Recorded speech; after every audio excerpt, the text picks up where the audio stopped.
Now, as you may recall, a little while back I reviewed a game on the GameCube called Vex.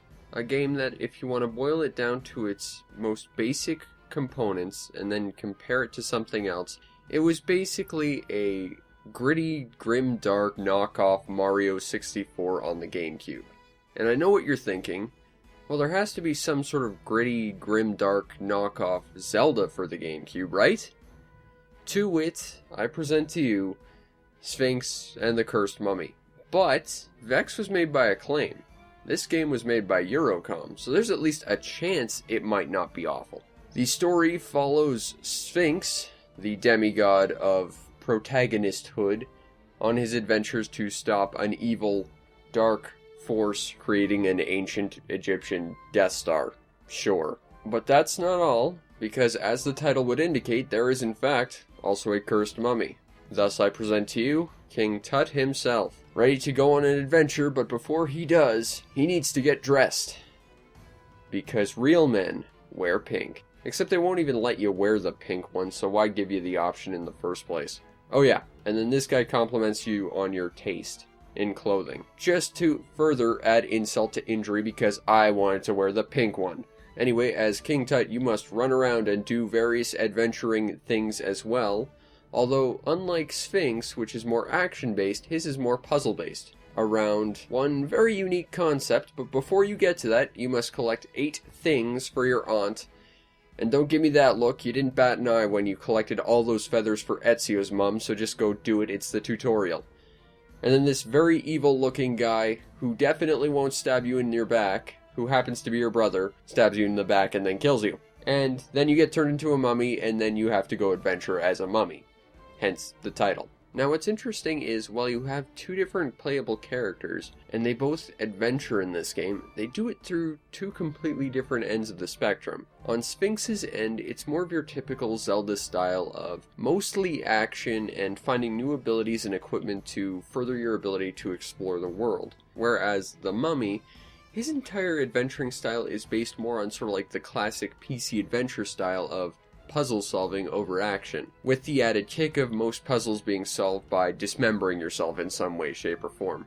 Seriously, electrocution, setting yourself on fire, squishing yourself, chopping yourself into bits, it all happens with this guy. And that makes it a legitimately interesting adventure. I mean, yeah, you've got the traditional adventure of Sphinx, running around hacking and slashing, killing enemies, and finding new equipment, and then you've got the Mummy, who's all about cutting himself into billions of little pieces, setting himself on fire, and then firing himself out of a cannon for laughs. And that's legitimately interesting, because I can't say I've seen too many actual adventure games based on that concept, or even adventure games that let you play from both ends of the adventuring spectrum. Now that said, you don't get to pick which character you get to play as, nor do you get to pick when. Essentially, the Mummy's chapters bookend each of Sphinx's chapters, so once you finish a certain portion of Sphinx, you swap to the Mummy, and then you're stuck with the Mummy until you get back to Sphinx's chapters. And unfortunately, if you don't find one side particularly interesting over the other, well, you're kind of stuck with it. And that's not fun if you don't like either of these styles. But this game really does like to emphasize the duality of the 2 characters. I mean, hell, even the worlds you're exploring are completely different. Like, Sphinx is exploring the entire world outside, which is more or less your standard Zelda style of having an open world that you can run around in, with more areas unlocking as you go. Whereas the Mummy is busy exploring the ancient Egyptian Death Star, because, well, all of the puzzles revolve around traps and, killing yourself over and over and over. So it helps that he's already dead. So it's pretty interesting how different the 2 characters play despite being part of the same game. And here seems like a good place to drop into the first real negative of the game, and that is the tutorial. Because this tutorial goes on for way too long. And that's not to say that it's a super long-winded tutorial or anything, it's very clear as to what you're supposed to do. It's just very, very obtuse as to how you go about doing it.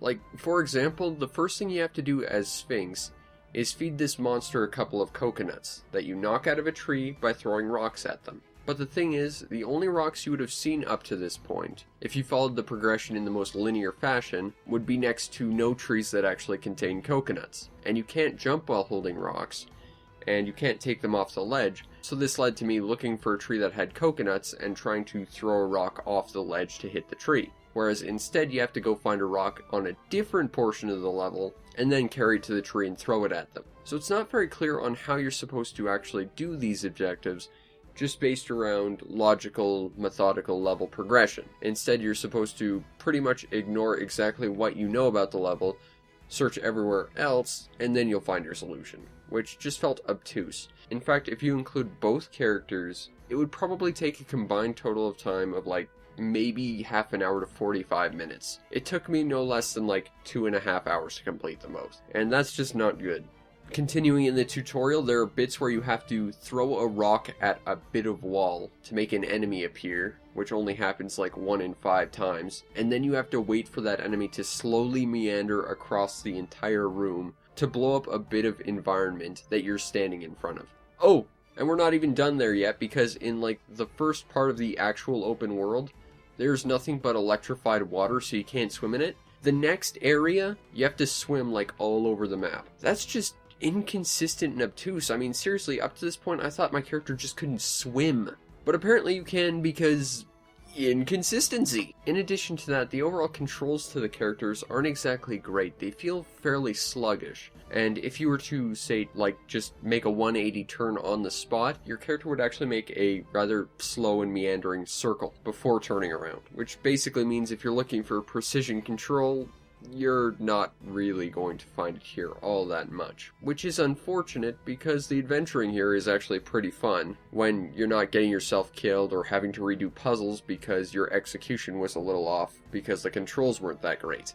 Oh, and if you want to talk about bad control ideas, as Sphinx, to use your extra items and stuff, you have to use the D-pad. Now the nice thing is, once you've used the D-pad, you can map it to an additional button that's not currently used, but the D-pad, really? That's just awful. But at the end of the day, if you can get past the clumsy, awkward controls and rather obtuse conveyance of mechanics, you've actually got a rather decent adventure game here. The world is interesting. I love the overall design and scope of the world. Progressing through this world is actually really fun, and it's really neat to explore the world you're given, even though you are limited very early on by what you can and cannot do. And overall, the adventuring is actually pretty solid. Now, the presentation to Sphinx and the Cursed Mummy is about average. Visually, it's not bad. I think the character models could use a bit of an update. They don't look all that terribly interesting. But from an aesthetic point of view, they do use the Egyptian lore quite well. You've got bird people, and you've got like Anubises walking around. You've got, you know, the Sphinx as an actual character. That's brilliant. The mummy is a pretty emotive guy, considering he can't speak or anything, and you can only see one of his eyes. It's pretty amazing how much personality they put into the guy. However, conversely, the enemy designs aren't the greatest. But what does pick up the slack is the overall aesthetic of the world, because there are some really beautiful parts to this world. And the audio design is more or less average. There's nothing really noteworthy about the soundtrack, but it does work where it needs to. They do like to add like weird bits of like the soundtrack to fight scenes, but only when you strike your enemies, sort of like how they did it in Wind Waker. However, unlike Wind Waker, where it was used to emphasize the soundtrack itself, here it's more or less used to no real effect or reason, so it's just kind of weird. But overall, the presentation to Sphinx is kind of average. It looks okay, it sounds okay, but it's just that. There's some outstanding moments, but there are also moments that take away greatly.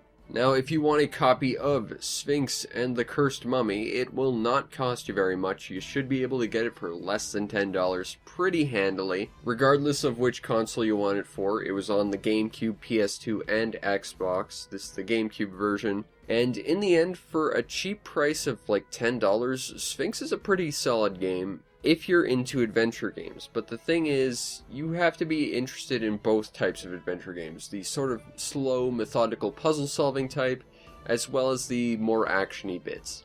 Because this does sort of work from both ends of the spectrum. If you're not interested in one, the other will certainly hold your interest, but you have to get through that other half to get there. Which means that it's kind of hard to recommend unless you're more interested in both ends of the adventuring spectrum. But that said, for the inexpensive price this game commands, it's not too bad. And you know, it's certainly a hell of a lot better than Vex. Ugh.